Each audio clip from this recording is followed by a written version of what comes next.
నా పేరు ఫాదర్ బాలకిరణ్, జూజుపేట విచారణ గురువుని.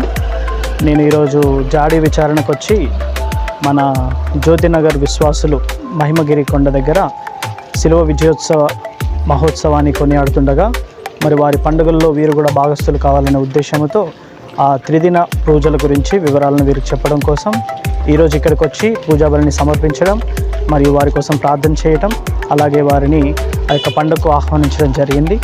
మరి రాదలిచిన వారు ఈ యొక్క ఆహ్వానాన్ని మీడియా ద్వారా అందిస్తున్న దానిని స్వీకరించి మమ్మల్ని దీవించమని, ఆ పండుగ కోసం ప్రార్థించమని బ్రతిమాలుకుంటున్నాను. Thank you.